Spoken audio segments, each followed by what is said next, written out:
Olá, sejam bem-vindos a mais uma aula de Química para a segunda série do ensino médio da Rede Estadual de Goiás.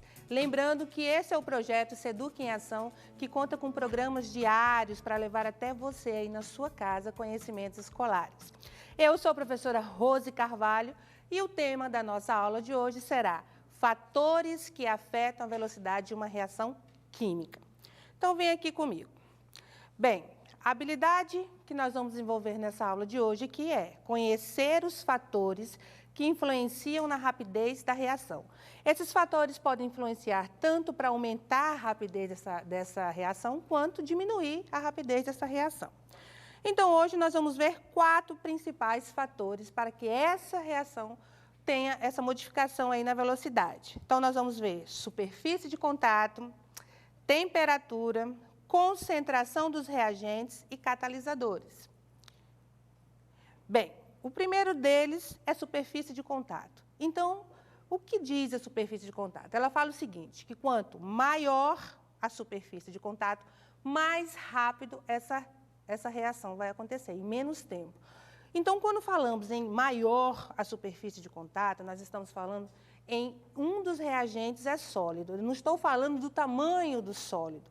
Eu estou falando ao contrário. Quanto menor for esse sólido, maior superfície de contato ele terá. Olha só aqui esse exemplo, onde tem esses 2 copos com água, a mesma quantidade, onde temos 2 antiácidos, um em comprimido sendo dissolvido e outro em pó. Veja, o comprimido que está sendo dissolvido, ele está interagindo com a água, mas a interação é bem pontual. Por que isso acontece? Porque a água está interagindo primeiro com as moléculas que ficam na parte superficial desse comprimido. E as partículas internas não estão entrando em contato com a água, mas a partir do momento que eu pego esse comprimido, quebro ele, amasso ele bastante, trituro ele e jogo nessa água, o que vai acontecer? A água ela vai interagir mais facilmente com essas moléculas desse antiácido. Por que isso vai acontecer? Porque além da água entrar em contato com a superfície, com as partículas da superfície, ela vai entrar também, ao mesmo tempo, em contato com as partículas internas desse antiácido, desse comprimido. Então, escreva aí, quanto menor o sólido, maior a superfície de contato. E aumentando a superfície de contato, aumenta a velocidade da reação. Perfeito?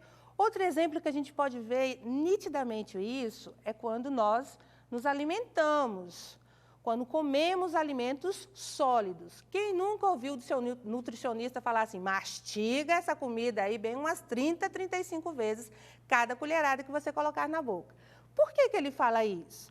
Ele fala isso pelo simples fato de quando você coloca um alimento sólido na boca e você mastiga muito bem esse sólido, você está fazendo o quê?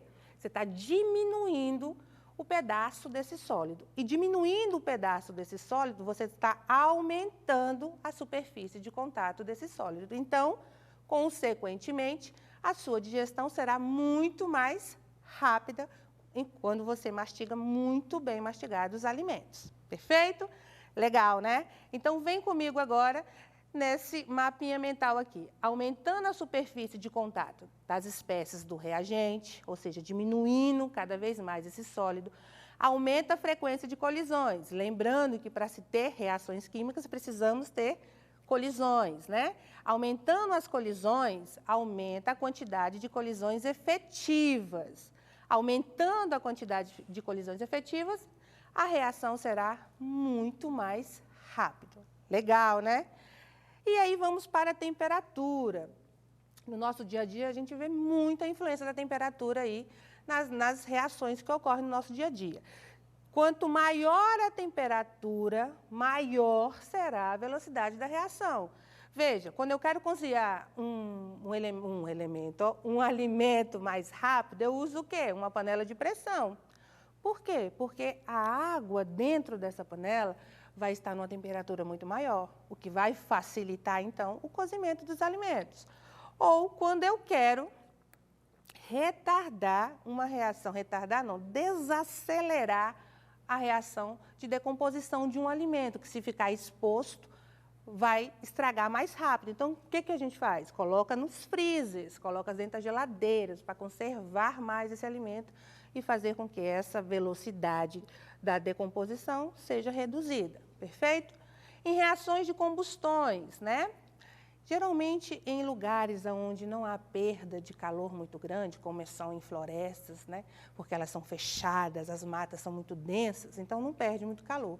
Quando tem queimada, uma reação de combustão, ocorre o que dentro desse sistema aí, desse lugar? Um aumento da temperatura.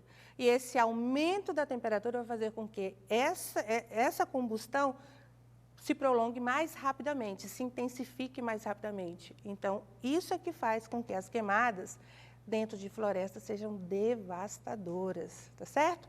Então, vem comigo aqui agora fixar temperatura. Aumentando a temperatura, mais energias cinéticas nas partículas. O que é energia cinética nas partículas?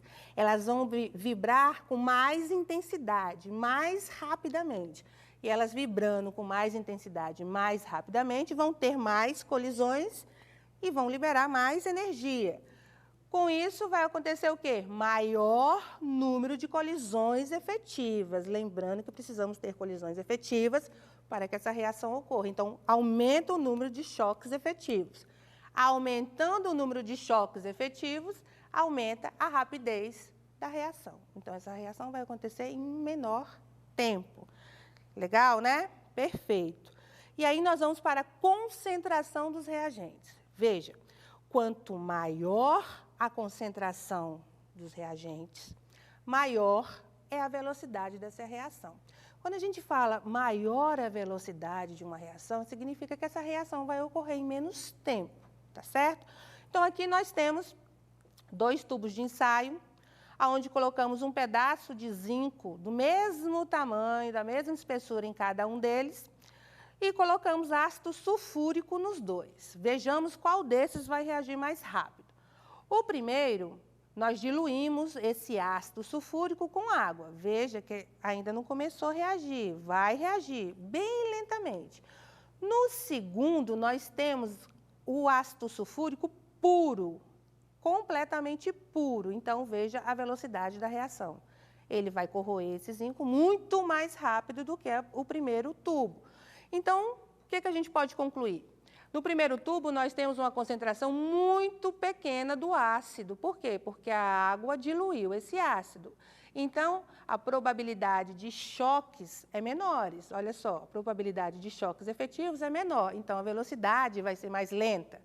No segundo, a concentração dos reagentes do ácido sulfúrico é bem grande. Então, a probabilidade de choques vão ser maior, a probabilidade de choque efetivos também é maior, fazendo com que essa reação ocorra bem mais rápido.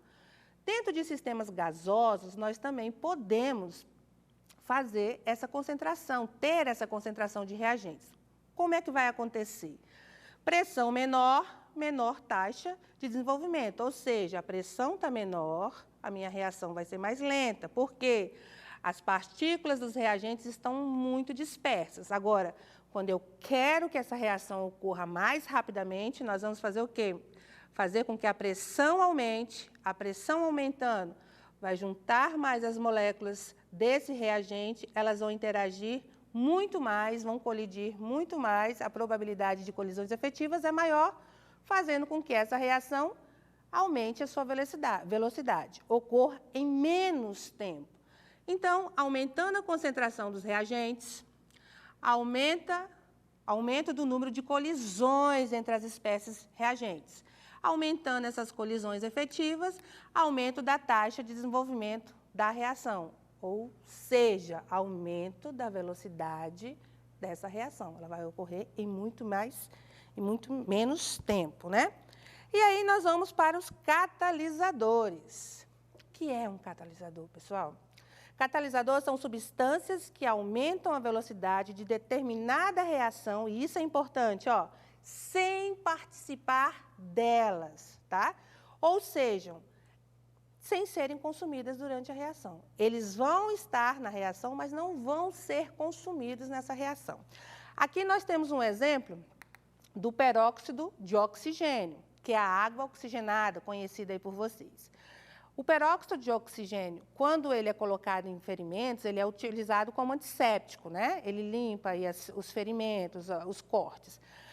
No sangue existe uma enzima. Essa enzima é tida como catalisadora. É a catalase. Ela existe tanto no sangue quanto na batata.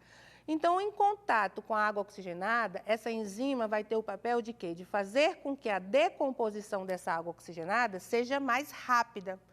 Porque em condições normais, a água oxigenada ela demora muito para reagir. Então, em contato com o sangue, né, com essa enzima presente no sangue, que é a catalase, ela vai decompor muito mais rápido essa água oxigenada, que é percebida por esse aborbulhamento que fica aí nas feridinhas da água oxigenada, né? Todas as reações químicas, elas possuem uma energia mínima para acontecer, elas precisam de uma energia mínima. Os reagentes reagem, chocam efetivamente, liberam quantidade de energia e chegam no complexo ativado. O complexo ativado fica bem aqui no meiozinho dessa voltinha. Esse complexo ativado é o quê? É um meio intermediário, onde os reagentes deixam de ser reagentes, as ligações dos reagentes vão ser dissolvidas e vão formar as ligações dos produtos. Então, depois daqui, ocorre a reação, né? Os produtos são formados completamente. Mas vejam só, para toda vez que tiver uma reação com a energia de ativação muito alta, significa que essa reação vai ocorrer de uma forma mais lenta. Então, os catalisadores entram exatamente dentro da reação para fazer esse trabalho, ou seja, diminuir a energia de ativação. Então, eles vão entrar como um mecanismo alternativo para que essa reação ocorra muito mais rápido, tá certo? Então, o catalisador aumenta a velocidade quando diminui a energia de ativação. E ela não participa do produto. Veja, reações com catalisadores ocorrem muito mais rápido do que reações sem catalisadores, e a quantidade do produto é a mesma. Então, vamos lá. Velocidade aumenta quando as colisões efetivas aumentam. Isso só ocorre quando? Concentração do reagente aumenta, temperatura aumenta, superfície de contato aumenta. Velocidade aumenta quando a energia diminui, quando? Presença de catalisadores, apenas nas presenças de catalisadores. Então, meus queridos, essa foi a nossa aula. Muito obrigado, fiquem ligados. Amanhã teremos 2 super aulas maravilhosas, aula de educação física com a professora Silvana e aula de matemática com o professor Alex. Um forte abraço e até a próxima aula.